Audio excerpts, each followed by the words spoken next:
Welcome, folks, to another episode in our special offseason coaches series on the No Conference for Old Men podcast today, where two of the three old guys have a special guest in University of Houston men's basketball assistant coach and special assistant to head coach Hollis Price joins us for a bit of Q&A. And for fans that may not know, and hopefully I get this right, Coach Price has been at UH since 2014 as part of Coach Sampson's original staff, starting as director of player development and then transitioning to special assistant to the head coach in 2021. Before then, progressing to the bench as assistant coach in 2022. But prior to joining us, Coach had already had an extensive playing and then coaching journey across Europe and the NBA Development League. I'm not going to go into too much details because we actually want to hear about the journey directly from Coach Price. But just before coming to Houston, Coach had spent a season as an assistant coach for the Texas Legends NBA Development League as his initial foray into coaching. And prior to that, Coach Price had spent 9 years overseas playing professionally with stops in, get this, folks, Germany, Italy, France, Spain, Russia, and Lithuania, where impressively along the way, he was also honored as the MVP of the Lithuania Basketball League. Coach Price also received his bachelor's degree from Oklahoma while playing for Coach Sampson, leading his Sooners squad to a Final Four in 2002 as a junior, then following that up with an Elite Eight trip in his senior year with AP's second team All-American honors as well. Stellar background, and we're super excited for Coach to join the podcast. Welcome to the podcast, Coach Price, and thanks so much for taking the time out from your busy schedule. Thank you. Thanks, Steve. Thanks, Tom. You missed something. I did. Three-time champion, Big 12 champion. Okay. Oh, there you go. There you go. That is awesome. That is a huge achievement. Yes. Sorry I missed that, Coach. So we've actually gathered a bunch of questions from fans as well as amongst the three of the old guys here. I wasn't sure if there's anything you wanted to say up front, or we can go straight into the questions. Either way is cool. Oh, we go straight. All right. Yeah. Let's get into it. So I gave a brief summary of your background, Coach, but maybe you can spend a few minutes providing listeners with your own perspective on your basketball playing and coaching journey. You know, what was it like back in your OU days playing under Coach Sampson? Also, really, at what point in your playing career did you come to realize that you eventually wanted to get into coaching and then really getting that first opportunity? So, Coach Sampson, he recruited me. The head guy, the lead guy in the recruiting was Jason Rabideau. Coaches, I think all of his assistant coaches is kind of behind him because he set the bar so high. But he did a great job recruiting me. And, when Coach wants somebody, he jumps in. And I think Coach wanted me that bad. So he started getting involved in the recruiting process. And it happened in 1998. So I've been knowing Coach since 1998, probably 97. Wow. And we've been together since then. I got a chance, they invited me out on a visit to Oklahoma, and it was a unbelievable visit, and it was kind of scary at the same time because if I'm not mistaken, I think maybe 2 weeks before I got on the visit, it was a bad tornado that hit. So, not knowing anything about Oklahoma, I'm from New Orleans, so I didn't know anything about it. And, we get off, we driving from the airport in Oklahoma City. And, the Coach Rab told me, man, we just had a tornado. I guess for some reason they didn't tell me that happened. They were afraid you weren't going to show after hearing that. I wasn't into the news, like watching the news at that time, and I guess it wasn't getting around like it should have been, like it is now. But we're driving into the city of Moore, and that's right before Norman, Oklahoma, and I'm seeing all these buildings destroyed, but it was one building that wasn't touched, and it was a church. Oh wow! And I'm looking at it, I'm like, man, at that time, I'm thinking in my head, I'm like, wow, this is something. Yeah. All of these buildings around this church, and it's the only building that's standing. Nothing was touched on that building. So we get to Norman, and Norman is jumping because it's a football weekend. I got to meet my future teammates, Eduardo Nahara, who was part of the reason why I signed at Oklahoma, because I got to see them play pickup, and you know I I just fell in love just watching him play, and I was like, man, I want to be with this guy. And I had major schools recruiting me, but once I got there, and then what's crazy about, from 1998 fast forward now to 2025, the things that we did on our recruiting visit, we still do the same thing. Really? Coach invited us to his house because it was me, Kareem Rush, and Jared Hart on that visit. Yeah. So it was kind of weird because I think I was the lowest ranked guy on that visit, Really? but I turned out to be one of the best college players out of those guys. Now Kareem made it to the NBA. I didn't make it to the NBA, but my career was really good. Yeah. Yeah. So, Absolutely. but going back to the same thing happened to 2025 and 1998. Coach invited us to his house. Miss Sampson was on a barbecue grill. They got cookies and all of that stuff. So we had a team meal at Coach House, similar to what we do now.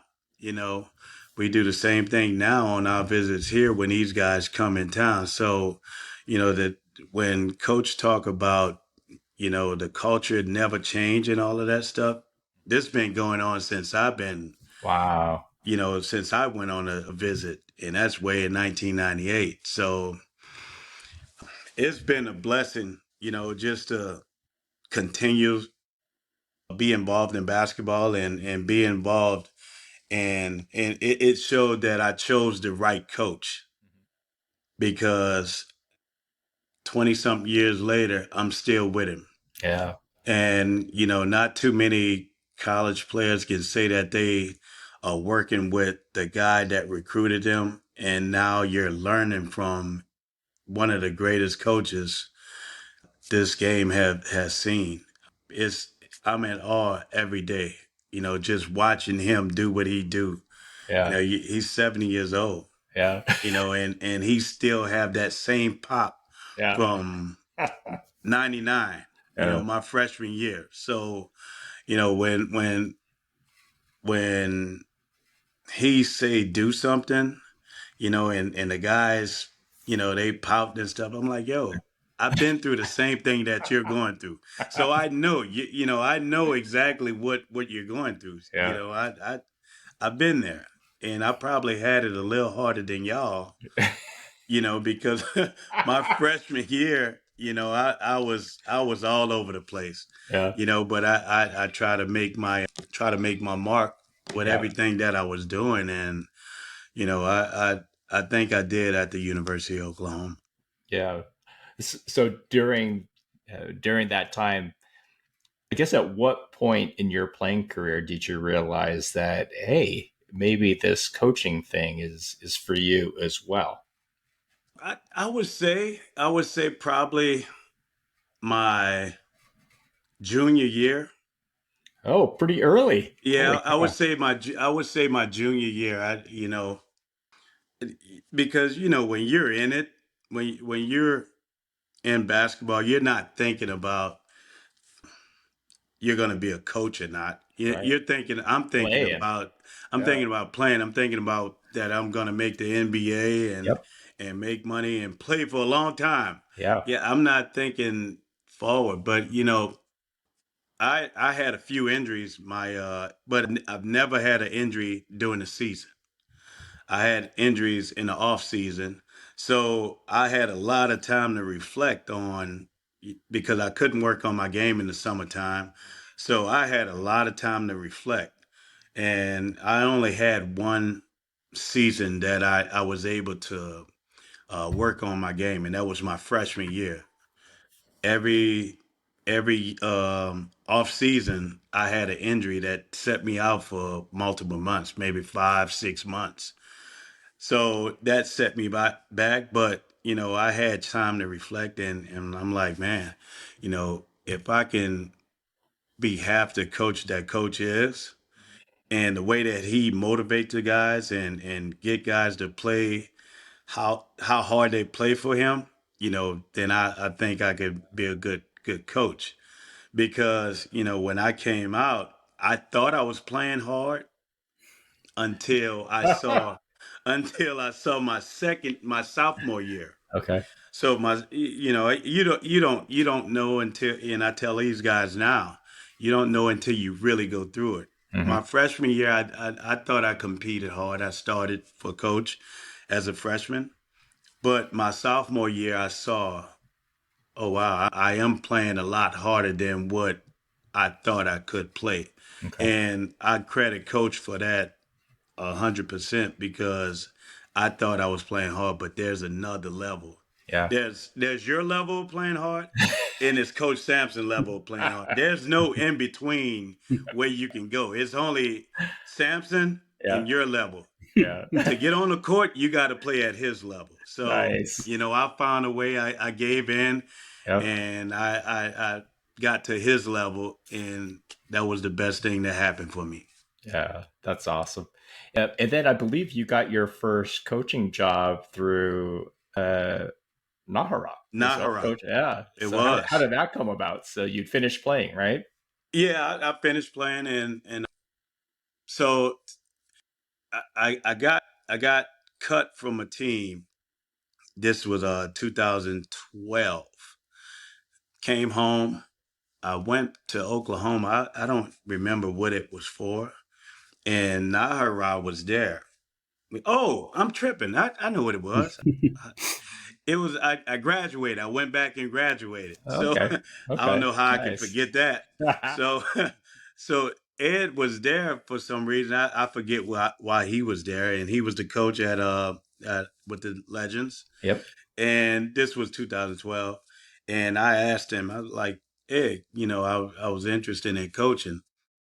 Um and he told me, he was like, man, I don't think you're ready. I still think you have some basketball in you. So he wasn't lying. I went back and played one more year, Okay. and then we went back. I went back to Oklahoma, and he was there again. And I told him, look, I think I'm ready. I think this is it. I do want to coach. And he invited me down to Dallas. I stayed with him for a week, and he brought me through everything. And he just wanted to see if I was serious about it. And I told him, look, I'm serious. I ran my race with basketball. I'm done with it. I achieved everything that I wanted to achieve, except making it to the NBA. But I had a great career in Europe, Yeah, so absolutely. I was done with it. I was done with it. So I was looking for something else. And Ed, you know, when you say you have a brotherhood, you know, I had a brotherhood at Oklahoma. The guys that I played with, we still talk, and Ed, you know, wanting to play for him, wanting to play with him at OU. I never thought that I would be his assistant coach, but he gave me that opportunity, and I'm forever grateful for it Yeah. to him. Yeah. That was like the 1 year right before you joined the Yeah. staff at Houston. How was that? Like the initial move into coaching, was that a huge adjustment from playing? Because you really hadn't taken a break, right? So at that time, I was still in basketball shape. So I was still playing with those guys, with the pros that we had, and it was fun. It was different because the team that we had a really good team, but when guys are playing really good, they're getting called up to the NBA. Oh So yeah, yeah. so we had some guys getting called up to the NBA, and you know, every time a guy get called up, we go on a losing streak. so so I'm like, oh man, what is this? I'm not used to Yeah. losing, Yeah. you know what I'm saying? So it was different. Getting those losses was real different, and then now all the analytics and stuff came into play. You Hmm. know, we played a team Rio Grande Valley, and I'm not lying to you. That first half we played that team, this was the first time I Hmm. heard about this threes or layups. Hmm. This team shot for the first half, shot all threes, all 3 pointers. And I was it blew me away when I saw it. I was like, wait, what Yeah. is going on here? This is not the type of basketball that I know and Was that play. Mike D'Antoni and the Rockets? It was like their farm team, wasn't it? Rio Huh? Grande. I thought Rio Grande was like a Yeah, farm team to the it was the Rockets. it's the G League team now. Yeah. Yeah. It's the G League team now. So it just blew me away. I Yeah. didn't know what was going on. I'm like, that's a bad shot, but They keep taking them. they shot so many, and they blew us out by Wow. 25 points, I think, because they shooting threes, we shooting twos, Yeah.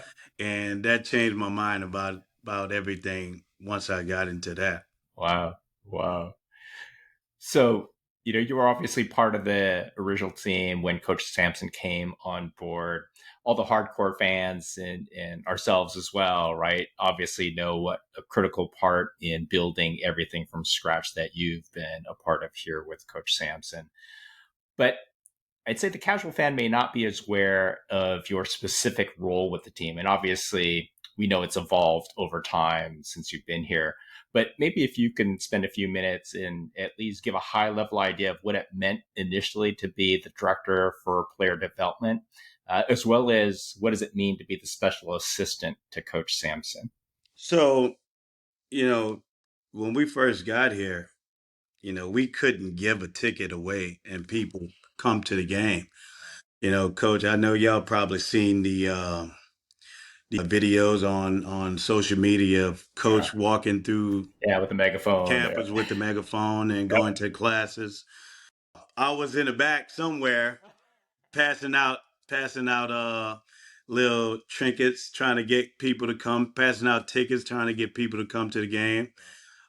But it was fun just building, it was fun building and being a part of something that we knew what could happen, because we all believed in coaches, how good of a coach he is. We just had to get the players, and once we got the players and those guys starting to believe, even that team that won the 13 games our first year, we thought eventually that team figured it out. We always played hard. We had some games that we lost, but there wasn't a day that those guys didn't play their butt off for coach and for us. We just fell short. We didn't have the talent at the time. I think that next year we found a way and we scraped up 21 wins, I think, if I'm not mistaken, and we were getting better. You know, wound up getting Galen Robinson, Damian Dotson, all of those guys. The recruiting class kept getting better and better. But being a part of the team, the coaching staff, it's what, three of us now: Coach Coach Yeah, KC, Coach Kellen, and myself. Four. that's right. So we were the four that was here, and we it was trying times, but it was all something. Coach always say, he has this ladder, and he says it's something. That first step is failure. We had the failure, and now we're keep climbing. We're not all the way to the top because we haven't cut down the nets on Monday night. We were close to doing it, Yeah, but yeah. we're still stepping up. But that failure, it helped us for this moment that we're in right now, and I'm blessed that I'm a part of it, and I was here from the beginning to see what it was and now what it is now, because now We can't give away tickets like we were back then. Yeah, yeah. it's, it's hard to get a ticket It now. So is. that's something that we are proud about. The fans, we appreciate you guys for sticking with us. We're excited, and we're excited for this team, what they're going to bring as well. Yeah, and we're super excited and appreciative of you and the rest of the coaching staff as well. I think, as Tom had mentioned before we got online here, right? We go way back to the 80s, right, when we Yeah. were in school. So, we lived through a 20-year drought, Yeah. quite honestly, right, until you guys arrived. And the heavy lifting that you guys and the whole staff has done is just incredible, and not something that we could have even imagined possible. So it's been just awesome for us alumni and fans. So thank you guys as well. So here's a question from Bill, who's not here today. Now, obviously, you played for Coach Sampson at OU, and now you've coached under him as well. How is it different for you as you compare playing for the man as well as now coaching under him? Because the dynamics got to be a little bit different. The difference is you see a different side of Coach Sampson. As a player, you see a different side of him at times, but he's intense. So you're walking on eggshells as a player. You wanna you gotta always stay on set because you never know what you're gonna get. As a coach, you see this side of coach where, he kind of let his guard down a little bit, but he's still intense every day. But it's just um it's friend factor. Yeah, You're more like your colleagues, I should yeah, say. yeah, yeah. With your colleagues, and you still, you got that major respect for him, but Yep. it's a different thing. Yeah, yeah. No, absolutely. Now, kind of transitioning over in, obviously you've spent the time on the coaching staff and beyond coaching, right? Culture is so important for this program in instilling that culture and to be able to instill it with kids that are coming in that haven't seen it. They can say they can handle it, but until they experience it, it's a different matter. But it's really key for you as one of the assistant coaches to be able to communicate effectively with these kids. And they all come in different sizes, shapes, and Hmm. personalities. And so just kind of curious in terms of the approach you take in making sure that you're able to get through to kids and reinforce the message and build them up when they need building up and keeping them accountable when they need to be kept accountable. How do you go about doing that? What's your philosophy? Well, my thing is, and I hope that they know it because we always tell them, and I tell them every time. I'm like, yo, everything you guys are going through, I've been through it, but I've been through it probably more harder than what you're getting. You know, it's it's pretty easy to get these guys to buy into our culture because of our head coach.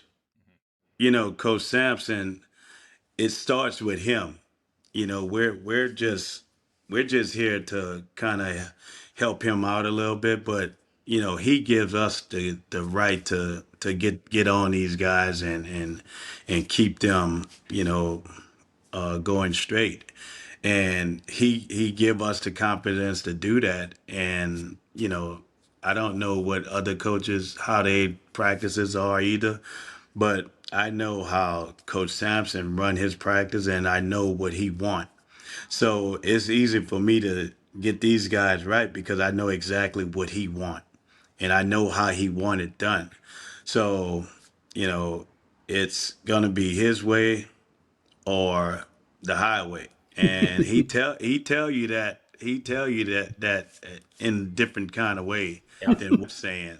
Yeah. So he I've will let heard you it. I know. was at a practice a couple of years ago, and I I heard Yeah. it. Yeah. So, yep. So have you seen a change? I mean, you've seen, coach back in the day when you were playing for him, right?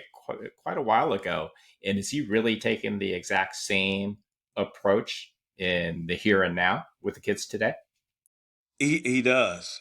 You know, I think the only thing that coach has changed, which is something that nobody would know, and he probably talked about it before.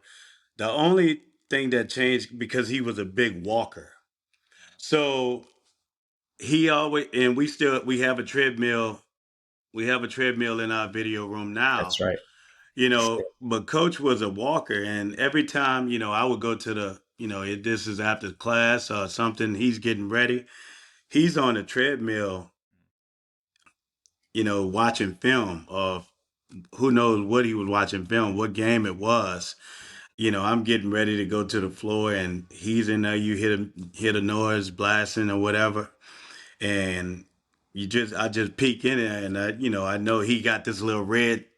He had a little maroon. This was at Oklahoma. Had a maroon sweat shirt on. Yeah. He's sweating down, Yeah. and I peek in, say hi to him. What's up, Hollis, or whatever. He'd say something, and he'd get back walking with his arms all Yeah. fast. So Yeah. it was cool to see that. I think that's the only thing that changed. He don't do Okay. that more, but he still have the treadmill in the film room. Okay. So I know you guys have always been hard nosed defensively throughout, all of coach's teams, but Yeah. from a playing style perspective, have you seen an evolution, right, from the OU days Yeah. to now? And how do you compare and contrast the two? Okay. And I said this before. I don't know where it was, but Coach has evolved. Once he got to the NBA, Mm, his offense brain just evolved. And now he has so much stuff that it is just you. Like I'm like, this is awesome. When yeah. we got back, when he came back to college in 2014, Mhm. this was when I saw, damn, this is different. This is a different Coach Sampson. Okay. This because in Yeah. at Oklahoma, we probably had maybe 10 plays or whatever. Mhm. Now we got 100 and some. So I'm like, Wow. but the Yeah. stuff that he learned from the NBA Yeah. was different, and it is something that is needed now Yeah. because the game has changed. I think defensively, you know, that's changed as well because back then when I played, we played a lot of 3-2. Now we would go through. You would think it's a man to man what we played because we the principles were we would go through with the whoever cutting. So anybody can be at the top of the key. Well, the three guards can be at the top of the key, but now we are strictly man to man defense. And I think that's something that came from the NBA. But like you say, coaches don't want to coach defense but because he always coached defense, it's just human nature for him. It just happens. So, our defense has been one of the top defenses in the nation for the past 7 years, I would Yeah. say. Yeah. And this is something that, that's right up his alley. Yeah. Most definitely. Now, obviously, recruiting and player retention is the lifeblood of the program. Maybe you could describe the role you play and how it's kind of evolved over time on the recruiting front as well. And we weren't sure if you're like responsible for a Mhm. specific, player group when it comes to recruiting, or is it basically across the board? No, I've recruited the two guys that I brought in was Mercy Miller and Cedric Lott. Oh, nice. I recruited those two guys, but you know our assistants, they do a hell of a job and getting to know these guys, and that's everybody. Mhm. Once they come to campus, it's everybody recruit. So whoever's recruiting him, when they come to campus on a visit, it's our recruit. It's not just that one coach whoever's recruiting. Now he may do all the heavy lifting, but once he get on campus, it's ours. He's ours. But we tag team it just like anything else we do. Okay. Everybody's involved, and it's been awesome. Every time somebody new come here, getting to know the guys that we have. I think our players do an unbelievable job of doing the recruiting when they do get on campus and taking care of these guys. Our guys, they trust us. They trust Coach Sampson because he don't lie to them. And I think, you asked about retention. It's amazing what we're doing. I'm at awe just Yeah. just just seeing what we do. Yeah. I'm at awe, but I'm not, because I know what kind of people we have, what kind of coaches we have, and I know the players that we have, and the parents. Yeah. Their parents want you to tell them the truth, and we do that. We always Yeah. tell them the truth. Yeah, which is incredible. I mean, that's been a common theme as we've talked with each one of the coaches here, because quite honestly, when we talk about it on the podcast, we're shocked at such a great job that you guys are able to do from a retention perspective, especially as you look at even great programs like Baylor, right, losing every player Yeah, on their team from last season, and KU as well, right? Both exceptional programs, but losing players left and right. yeah. And you guys just keep are able. It's almost like a machine the way you guys have it going now, man. It's Uh, incredible. well, we do a good job, but we have a good city Yeah. that helps us keep these guys as well. Yeah, absolutely. Yeah. Absolutely. So now, kind of looking forward to this upcoming season where we're running it back with 3 of the 5 starters returning again, plus 3 5-star freshmen joining the team. How are the kids adjusting to their development plans this offseason as we get ready for this upcoming season? It's been great. You know, it goes back to, these guys being the best players on their team, Yeah. and now they have to come back and start all over again. So it's a curve for these guys, but I think they're adjusting well. I think Kingston Fleming has been unbelievable. Yeah. Chris Cenac has been great. Learning from Coach Kellen. Yeah. He's been good. He just gotta keep coming, keep pushing himself, Hmm. and he's not. Coach Kellen not gonna let up. And Isaiah, he's still working his way back from the injury that he had. But we're excited for our three freshmen that has come in, and they're good. Yeah. They have some big shoes to fill, Yeah. but I think the competitiveness in these guys, we should have a really good team again.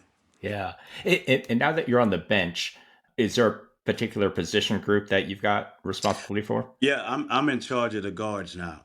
Okay. And back, so I would say I was with the guards before I moved to the big men. The last 4 or 5 years I've been, well, 4 years I've been with the bigs. Years before that, man, I've been there 12 years now. Gee, man. So 5 years, 5 years Yeah. before that, I was with the guards. Yeah. So so I'm moving back to the guards. Yeah. So, Okay. Coach, when you say guards, is that point guards included with?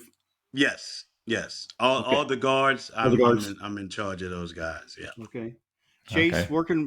Chase working with the guards too, or is he strictly a 4? Or Chase is actually, he's working with the four right now, but Wow. because he can shoot it so well, he probably gonna flip flop. So Yep. okay, that's it's just a scouting report and see where it goes. Yeah.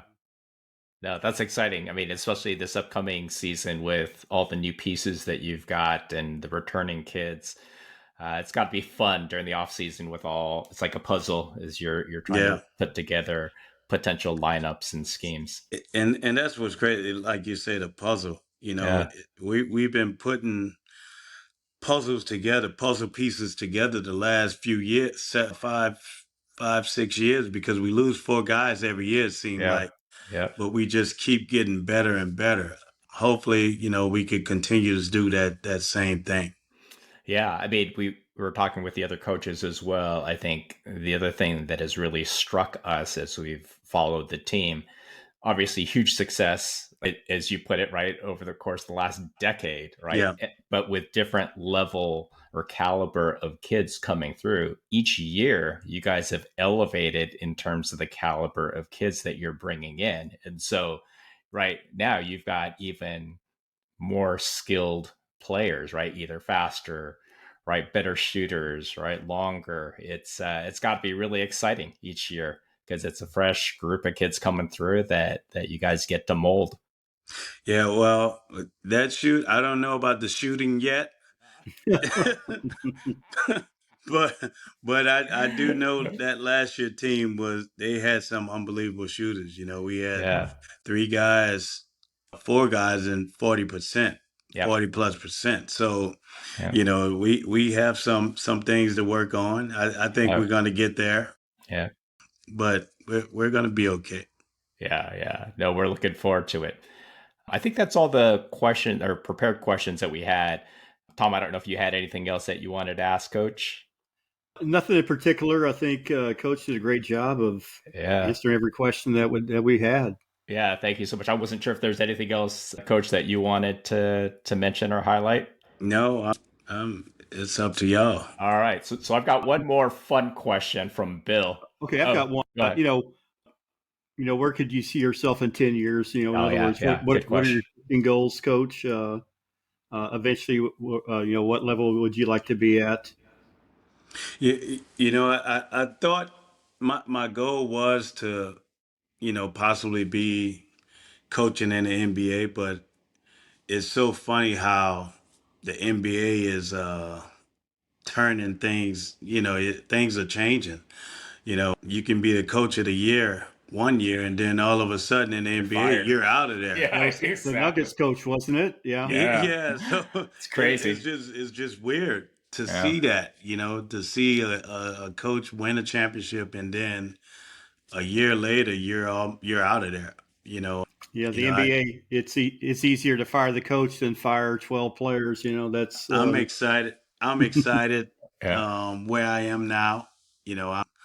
My son, there he's starting to play basketball, so Oh, nice. I'm getting to see a little bit of him play, and our oldest son, he's playing in Europe. So, you know, 10 years, who knows what I'll be doing.